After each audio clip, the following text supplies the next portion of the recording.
Всем удачи и 7 футов под килем. Бой начинается! Hello, good people of YouTube. Sealord here. And today we are featuring a replay that features a ship that is so overpowered. It is literally in her name, and that is, of course, the one and the only, the Tier 7 Soviet tech line battleship, the Synop. The Synop is, man, it is such a crazy ship.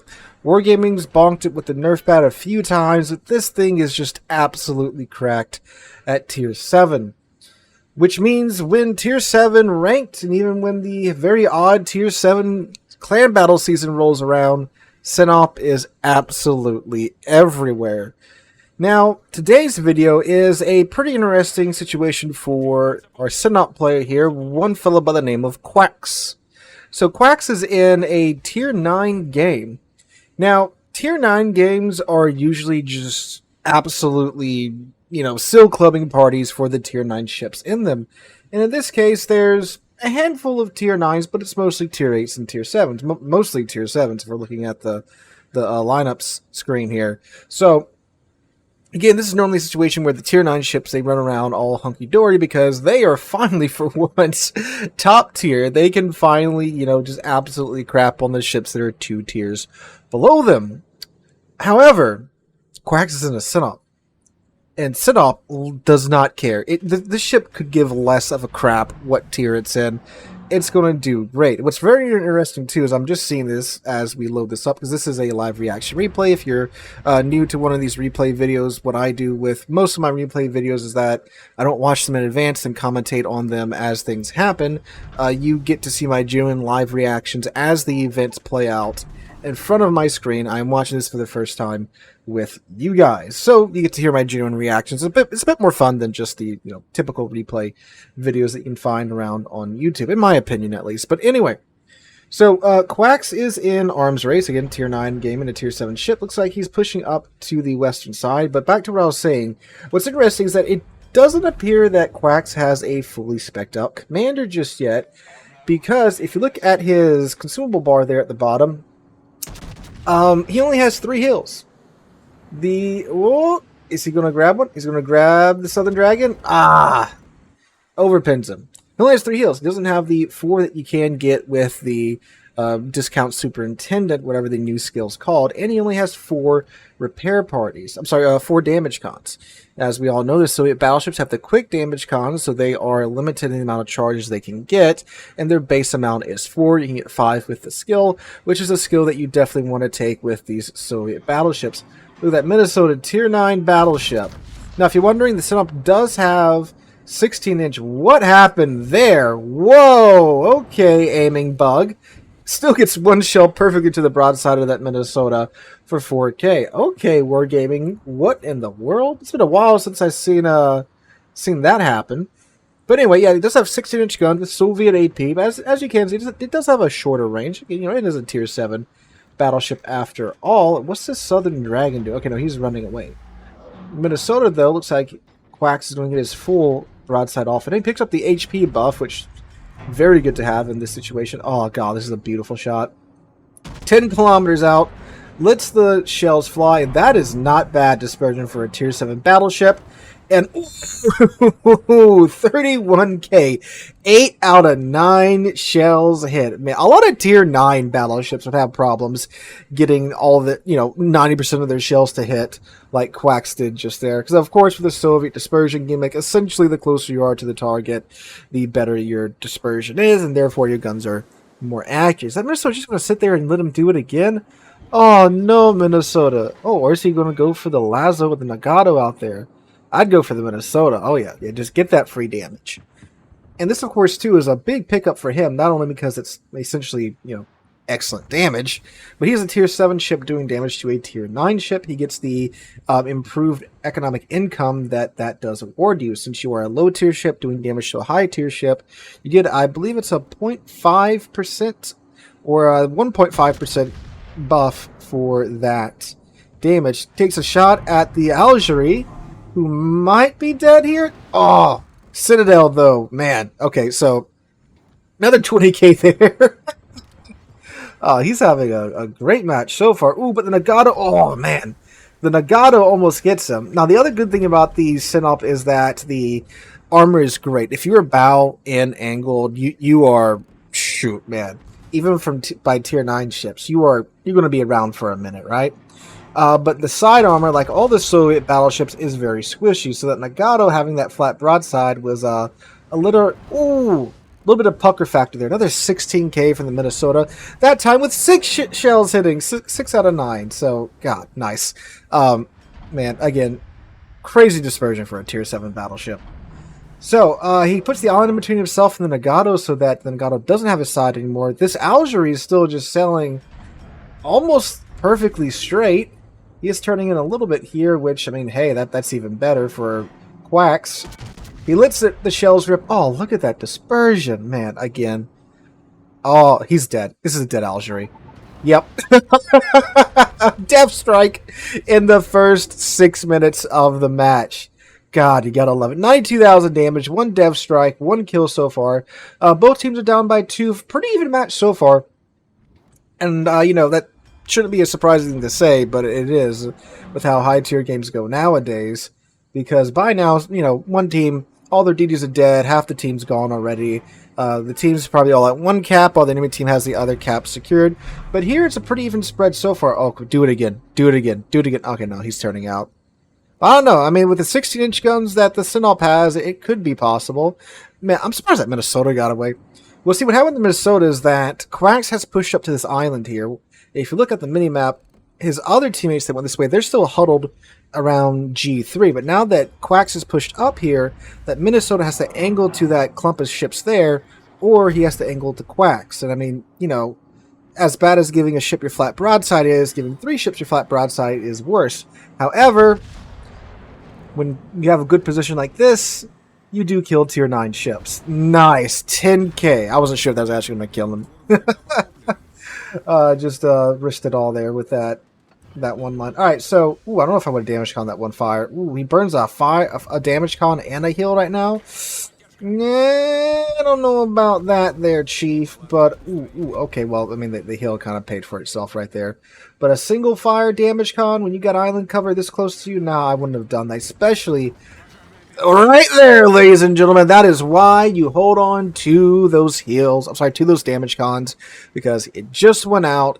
Now he's got another fire on him, it's going to burn the full duration, and he has a limited number of charges. So, that's going to suck. Now this Lazo could very well set another fire on him here. And let's see what happens here. Ooh, okay. Maybe the Soviet bias cancels each other out. Ooh, yeah.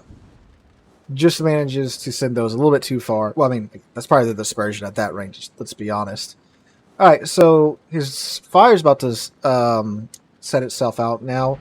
And he is, again, still a pretty even match.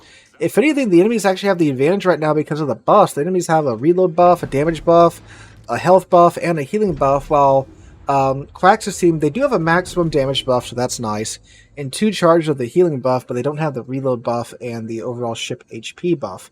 So, So looks like Quacks is going to push up here. Looks like the Southern Dragon and the Nagato pushing toward the center of the map. Looks like the eastern flank has kind of fallen apart, so it's not looking great for his team out there. He pounds another heal. This is his last heal after this heal runs its course, which again is why you typically do want to take Superintendent when you're on this ship. So let's see, what's going to spot him? The Southern Dragon turned around. That's surprising. Okay, caught his broadside there. 11 kilometers away. 9 shells out. Let's see what he... this is a dead Southern Dragon. Yes, it is! For his second death strike this match, fellas. Oh my god. So that's 3 kills so far. 2 of them have been death strikes, ladies and gentlemen. Soviet bias indeed. Synop does earn its name. Alright, so now there's just a Lazo over here. So his team should be free to move around now at this point. Heck, I mean, he's pretty much single-handedly taking care of the ships over here. The Lazo's in essentially full retreat, trying to do a little bit of throttle juking there. That's where you play with your throttles. You kind of just slow down and speed up, slow down and speed up. And it makes it difficult to guesstimate how fast the ship is going. You see the effects of that right there. Ooh, is he going to dodge the torps? I think he will. Yep, he sure did. Plenty of room to spare. But yeah, the throttle juking will give you the effects that you saw there, where that ship's probably the New Orleans or the Andalusia shells landed far in front of the Lazo, because the Lazo commander just tapped his brakes there, and that makes it much more difficult for the enemy ships to hit you, and it's something you should definitely be doing. Like, don't sail in a straight line and play with your throttle. You know, that's the 2 bits of advice that you need to take to heart, and it'll make your survival chances much higher.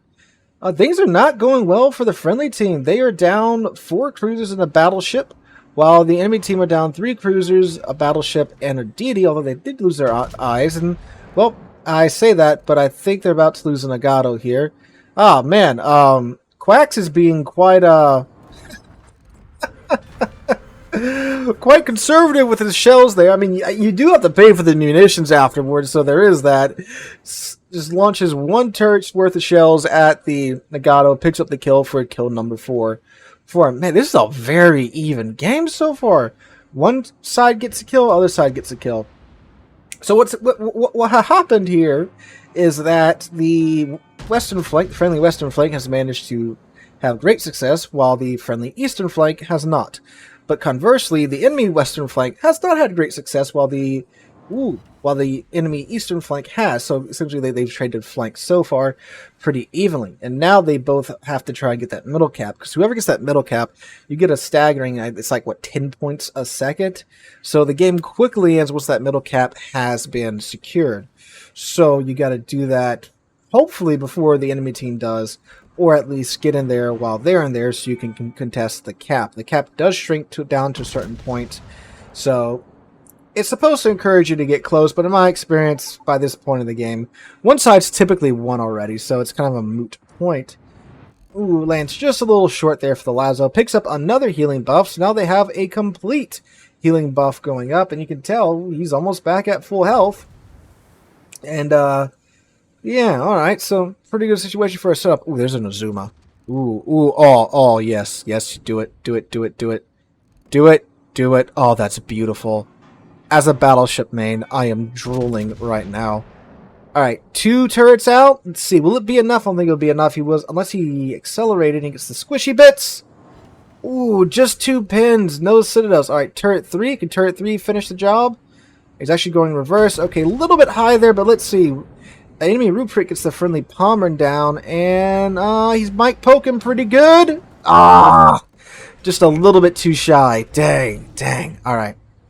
That's, I hope he does manage to pick that guy up, because if that guy's just sitting there in the Azuma, he deserves to perish.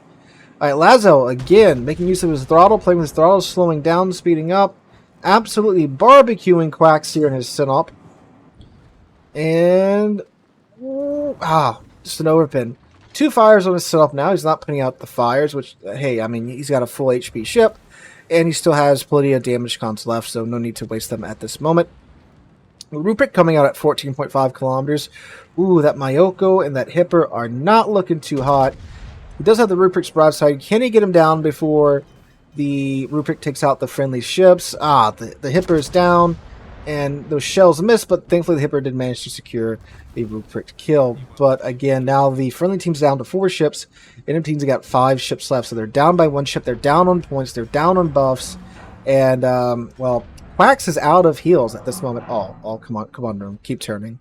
You know you want to try and torpedo him for 10 kilometers away, even though your torpedoes only have a 6-kilometer range. I know you want to. He does! Gets the rear turret out. Can he get the front turrets out? No, the island gets in the way, but, oh man, Overpin! Overpin are one of the most armored Tier 9 tech line cruisers. That's downright ironic, fellas. So friendly ships are not near the cap. That's a problem. The Mayoko and the New Orleans are way the heck out there. The Andalusia is backing up. And Quax is in a position where he can't really get into the cap just yet. That Lazo, again, being an excellent Lazo and just having a barbecue with Rupert's deck. I'm sorry, with Quack's deck. Rupert. Where did that come in, brain? ADHD ants are taking over, guys. Alright, so there goes the friendly Andalusia. Oh, man. He's down to 3 friendly ships and 5 enemy ships. But. Alright. Alright, this should be a dead rune. This really should be a dead rune right here. Come on, come on, come on! Are you kidding me? An angled rune and only 6 overpins? Oh my god. This is not looking well, fellas. This is not a great position to be in. With the Lazao still barbecuing him and the rune adding onto it now. Things have to happen here. And keep in mind, I don't know if he wins this. I don't know if he wins this or he loses this or what. But he's got 2 ships up here all by himself that are focusing on him. I don't know what the Azuma and the York are doing. Alright, come on, come on, come on. That should be a dead rune. Almost a dead rune. He gets high caliber there, 24k. Uh-oh. Okay, the rune torpedoes ran out. See? I don't know what it is about rune players, but they think they got torpedoes that are longer than what they actually got, you know? Alright, so he's got another fire on his ship. He's got 1 more damage con left. After he uses damage con, that is it for his damage cons. Ooh. There's a York. There's a very low health York down there. Jeez, man. He is chasing this rune, this Lazo, well out of the cap. So, I mean, hey. That's getting them away from the objective, at least. Spinning his rear turret around. Gets 4 pins on the rune over there. Can he grab the York? Come on. Do it. Now, he does have a full HP regen going on here with the bust, but it's not enough to counter this damage. Oh, man. No. Ah, dang. 202,000 damage done. 4 kills in a tier 7 ship and a tier 9 game. Yeah, yes, it is the Synop, but I mean, still, that's quite well. 2 dev strikes. So, I'm going to see if this is interesting and they somehow manage to pull it back, or they, unfortunately don't. So I'll meet you guys when it gets interesting. So sit rep, it did not get interesting, unfortunately. But yeah, I mean, golly. Man gets 4 kills in a tier 9 game in Synop. Isn't enough to... He almost got 2,000 base XP on a loss. Look, he has more base XP than the 3rd place guy on their team. He did... Oh man, that is something on a loss like that, fellas. Oh man, but Quack, that's quite the heartbreaker. Thanks for sending it in, though. I mean, it does show the power of the Synop quite well. I mean, dude got 2 death strikes in the first 6 minutes. That's, you know, Soviet bias at its finest, right? But anyway, guys, let me know what you guys think about this in the comments down below. If you enjoy this type of video, this type of replay commentary, please let me know in the comments down below. Also, make sure to drop a like and share with your friends and subscribe to the channel. All helps out on the YouTube side of things. Hope you guys have a great Thursday, great rest of your week. Hope to catch you guys in the next one.